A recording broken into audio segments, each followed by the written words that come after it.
This is your USMNT Abroad weekend update from January 23rd to January 25th of 2026. Hello. If you're new here, I'm Filippo and welcome to Tactical Manager TV. And welcome to the US Men's National Team Abroad series, where every single Monday we update you on how the Yanks did abroad over the weekend. Now listen, this weekend I actually found a research, which is a real research, a legit research, that said that people that hate on anything or everything, they have a higher IQ. Why am I saying this? Well, I'm known as a professional hater, but it seems like I'm not really a hater. I'm just very smart, like super intelligent. So I'm not just taller and better looking Tom Cruise. I'm also smarter than Tom Cruise. Now make sure to drop a like in this video if you haven't already. And remember, put a random comment in the comment section down below to give us that big boost in the YouTube algorithm. All right, let's roll the intro and start the episode.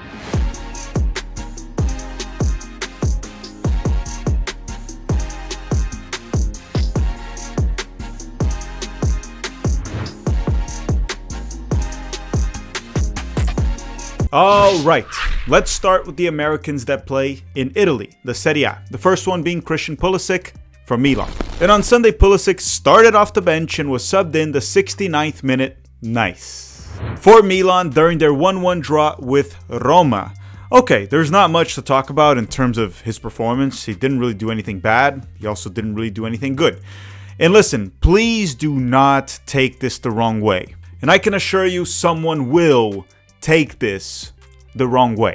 But I do not know if Christian Pulisic will still be playing in Europe past the summer of 2028. I'm not sure his body can handle it. Listen, Milan's constant need to rest a player that hasn't really played that much this season. They also didn't have the Champions League games, and he also rested during the summer. It's actually quite concerning. By then, only Major League Soccer teams will be willing to pay Pulisic whatever he wants. My guess is that he comes to MLS during the summer of 2028, mainly due to his health. He will still be good enough to play for top European teams, but they're not going to be willing to invest that much money on a player that struggles to stay fit. While MLS, being the United States of America, we would be willing to spend that on an American. And understand, Pulisic's parents live in Miami. Inter Miami will lose Lionel Messi at the end of the 2027 season, and they will be looking for a big star to replace him. Now, mind you, Christian Pulisic is nowhere near a Lionel Messi, but when it comes to MLS, an American, the best US men's national team player of all time, I think he's going to go to Inter Miami in 2028. I'm sorry, and I said don't take this the wrong way. That's just what I think. Next up, we would have had Ben Cremaschi and Yunus Musa because they clashed over the weekend, Atalanta and Parma. I mean, Parma with Cremaschi, Atalanta with Yunus Musa. But they both stayed on the bench the full 90 minutes, so I got nothing to say there. Next up, we have Weston McKennie from Juventus. And on Sunday, McKennie started and played the full 90 minutes for Juve during their 3-0 win over Napoli. That's a pretty big win. And I thought Weston McKennie actually played well. He was solid on the ball, he defended well. Juventus as a team did great, and so did Weston McKennie. Now, he mainly played as a right wing back, especially when they were defending. But in possession, he would crash the box centrally at times, and he kind of looked like an attacking mid or a shadow striker. Later in the game, he played as a left wing back. This dude is just all over the place. McKennie plays every single position. I call him the Kama Sutra. Next up, we have the Americans that play in England in the English Premier League. The first one being Chris Richards from Crystal Palace. And on Sunday, Richards started and played the full 90 minutes for Crystal Palace during their 3-1 loss to Chelsea. So Estevão did light up the side where Chris Richards was defending in the first half, but none of that was really on Richards. And despite the 3-1 loss, I thought Chris Richards was pretty good. He was solid on the ball, connecting most of his passes. He defended well, didn't really make any blatant mistakes, and he scored a late goal for Crystal Palace from close range. Chelsea destroyed Crystal Palace, but hey, Chris Richards played well, and he scored. And as an American, I take that as a win. Next up, we have A-Rob, Anthony Robinson, from Fulham. And on Saturday, A-Rob started and played 59 minutes for Fulham during their 2-1 win over Brighton. Now, I only watched the first half of this game, and A-Rob was actually quite good during the first half, especially on defense. But he was subbed out around the 59th minute for Sessegnon. I didn't watch the second half, but I'm assuming it's because they were down 1-0. since there were no reports of injury and they were trying to tie the game. Again, I watched 45 minutes, and those first 45 minutes, A-Rob was quite good. And speaking of Fulham, we'll talk about Ricardo Pepi very soon. When we get to PSV, we'll talk about Pepi. Now, Tyler Adams is still injured. He'll be back in March from the torn MCL. And Brendan Aronson plays on Monday. So let me know in the comment section down below, how did Brendan Aronson do for Leeds, because we record this Sunday night. Now, before we continue, don't forget to drop a like in this video. And a quick word from the sponsor of this video, Prize Picks. Don't go anywhere. The big game is almost here. And there's no better way to cash in America's biggest sporting event than Prize Picks, where it always feels good to be right. And since the big and final game of the season is right around the corner, this is your last chance to get into the football action before the next season. And by football, I mean American football, not soccer. So close the season out right with Prize Picks by getting $50 instantly in lineups when you play your first $5. Personally, I like to play fantasy basketball and soccer, two sports I very much enjoy, and I like to do it because it adds an extra excitement to the game. It allows me to, root for a player or hate watch a player. And you know me, mostly I do hate watching. I love to hate watch. And Prize Picks is pretty easy to play. You choose 2 to 6 player projections for any sports. You then submit your lineup to check the entry fee and payout by selecting obviously the stats that you want that believe will happen in that game.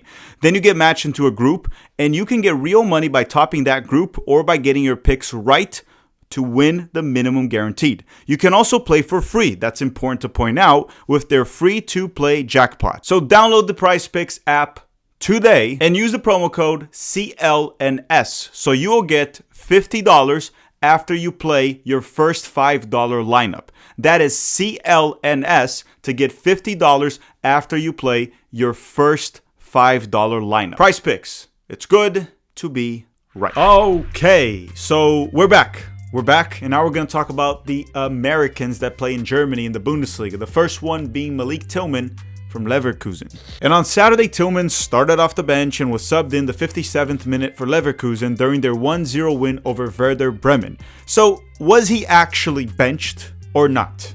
In my opinion, it looks like he was.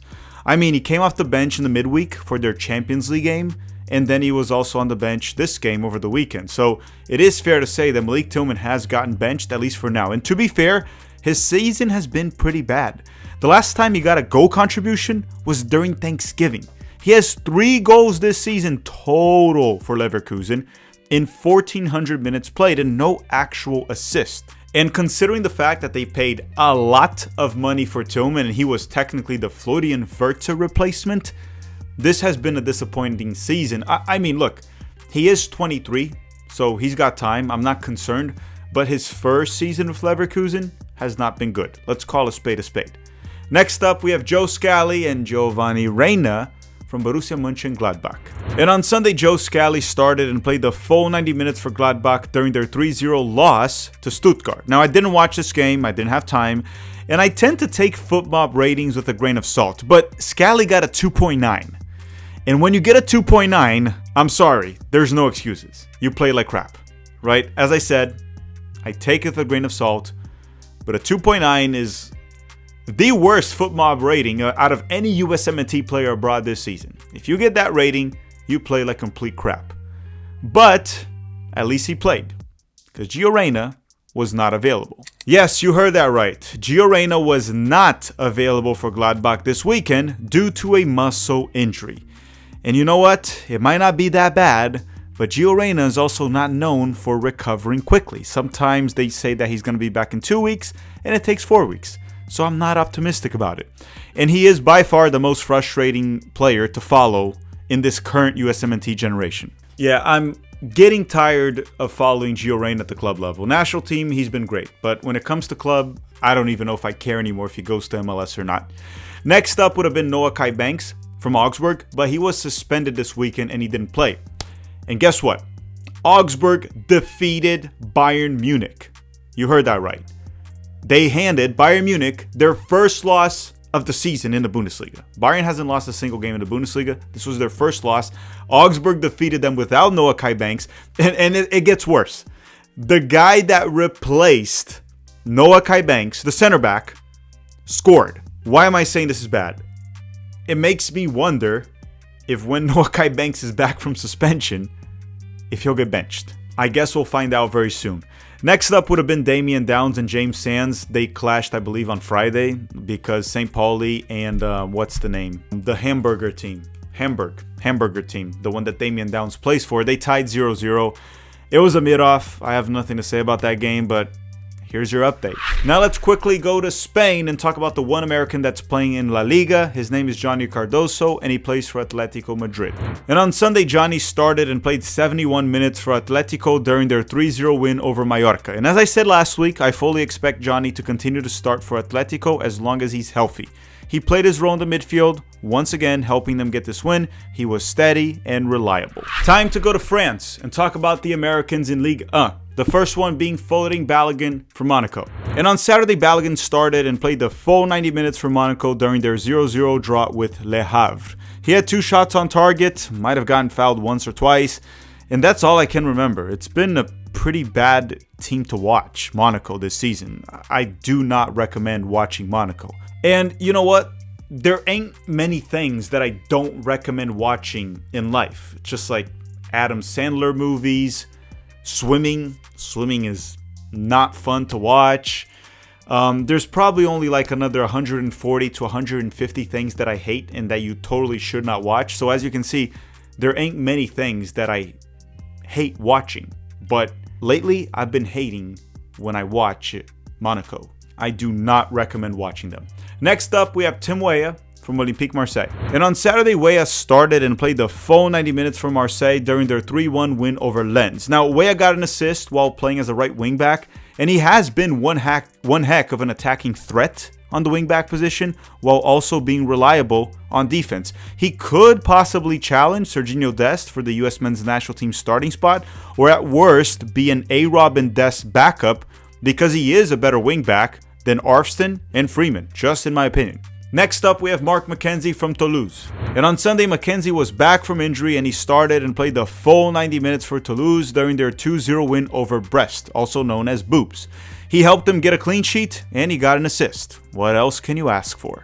Last but not least in France, we have Tenor Tessman from Lyon. And on Sunday, Tessman started and played the full 90 minutes for Lyon during their 5-2 win over Metz.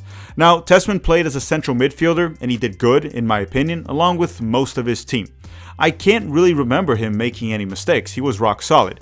Now, Lyon has become fun to watch ever since Endrick joined the team, and I highly recommend you do so, that you go watch them. You get to scout Tenor Tessman, he's been good, while also watch Endrick put on a show. It's crazy how Endrick is showing us once again, that goes for any player, American, Brazilian, whatever you are, how being in the right environment and with the right coach, a coach that actually trusts you, can change everything. And I hope every single American player keeps that in mind before they make any move. And that includes Ricardo Pepi that we're about to talk about him. So let's go to the Netherlands and talk about the Americans that play for PSV. Serginho Dest and Ricardo Pepi. That technically, well, he still is a PSV player at the time of this recording. And on Saturday, Serginho Dest started and was subbed out at halftime for PSV during their 2-2 draw with Breda. So Dest was coming back from an injury, so that's likely why he was subbed out early. Now, according to Fabrizio Romano and Tom Boger, let's talk about Ricardo Pepi here for a second, because those two very reliable sources said that Fulham sent a 32 million euro offer for Ricardo Pepi. To me, that's a lot of money, especially for a player that never really had a breakout season, right, for PSV. Never became a locked-in starter for them. Regardless, they offered 32 million. PSV wants more, so that's not enough. But the reports say that they're getting close, and they're optimistic that a deal will happen, that Ricardo Pepi will join Fulham right now. And this is my opinion on this move. Long term, I like it. Many Americans were successful while playing for Fulham. Brian McBride, Tim Ream, Anthony Robinson, Clint Dempsey. So I like this move.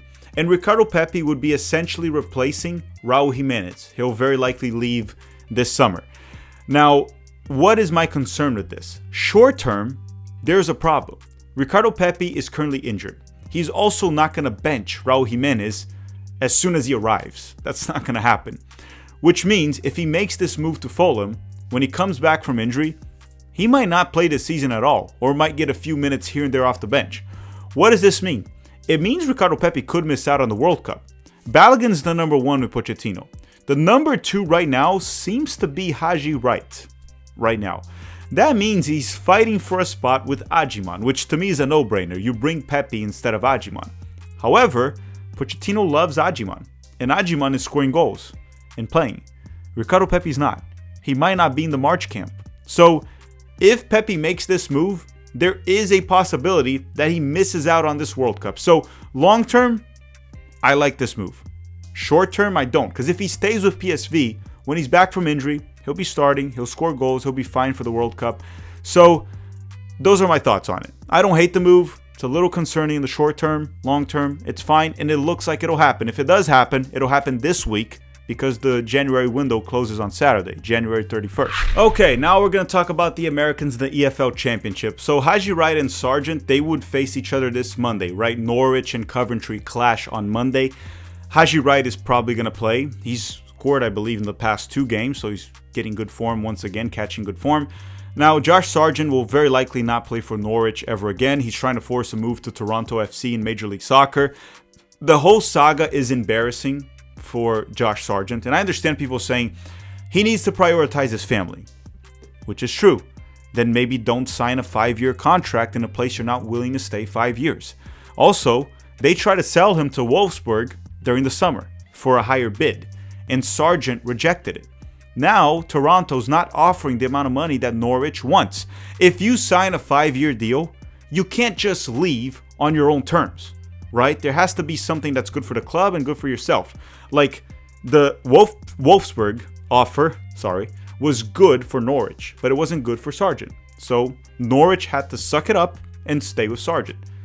So again, anyone defending Sargent, I get it. He's doing what's best for his family, but he signed the contract. You either honor it or get Toronto to pay the fee that Norwich wants. Also, maybe don't refuse to play.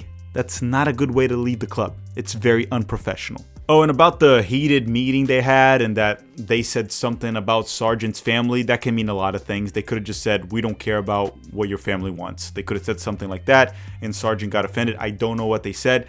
It's been pretty obvious that Sargent's agent is doing PR by feeding information to some shill journalists.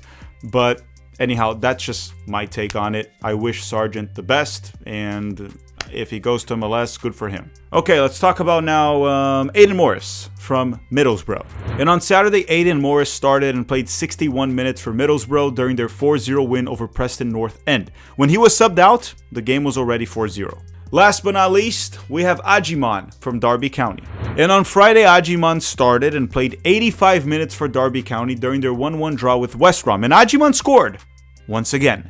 This time, the goal was pretty much gifted to him by the goalkeeper, but, you know, right place, right time. A goal is a goal. He was there to score. I wasn't there to score. So Agyemang got the goal for Derby County once again. And I do want to say one thing. I was wrong. I have no issue admitting that I was wrong. But not about Agyemang. I was wrong about the EFL Championship. That league is ass. And Agyemang has done irreparable damage to this league's reputation. It's over. Like, this is not a good league. And I've kind of questioned it because Sargent was doing well there and he would struggle for the US men's national team every single time. And then Agyemang going there and doing okay. He's not playing that well, but he's getting goals. He has 8 goals, right? That says a lot about the league, and I was wrong about the league. Not about Agyemang. I still think he is who he is. I don't think that's a great player, but the league, not good. No bueno. Okay, and my player of the weekend is Timothy Weah from Olympique Marseille. Got an assist, played well on defense, played well on offense, and got the win. Tim Weah is my USMNT player of the weekend. Let me know yours in the comments section down below.